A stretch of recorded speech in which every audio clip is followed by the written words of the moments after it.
Preparations were made ready, and the Blue Ladies' War began when Kitiara Ut Mata, also known as the Blue Lady, and Lord Soth led their combined forces against Palantas, the unconquered city.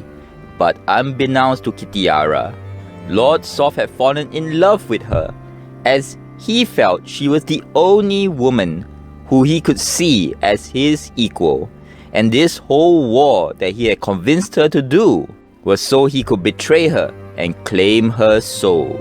The land assault was led by Lord Soth, whose army included banshee elves, wyvern-carried chariots, and skeleton warriors against the gates of Palantas, while Kitiara took to the air with her forces to attack the city. The assault was successful, and Soth's forces also managed to breach the city.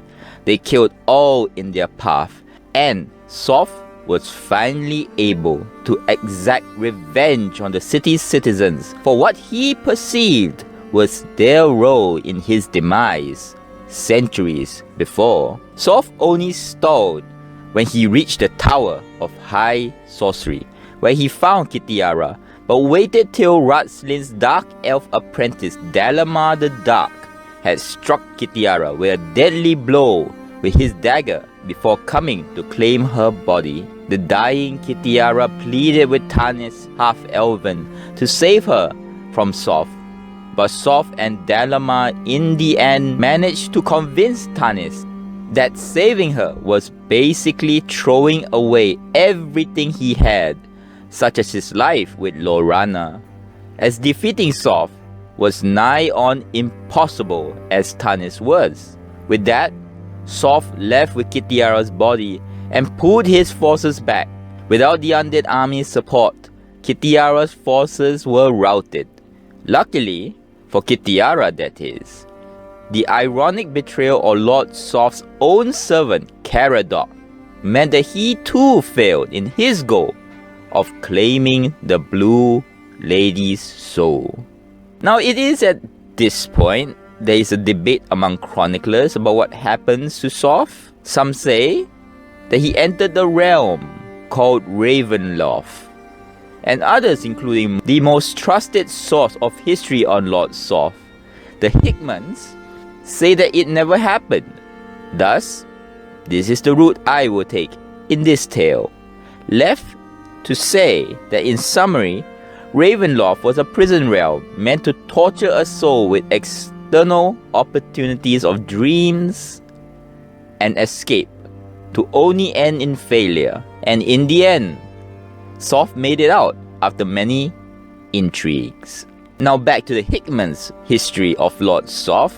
Takhisis had trapped Soth in Nightloon at the Guard Keep, separated for his skeletal warriors and banshees. For the first time, he felt truly alone, and only during the War of Souls, after the Chaos War, when Takhisis tried to move the world away to another place in the universe, did Mina, an agent for Takhisis, appear and made Soth an offer. She had risen a large army in the Dark Queen's name of both the living and the dead, and offered Soth command of the dead.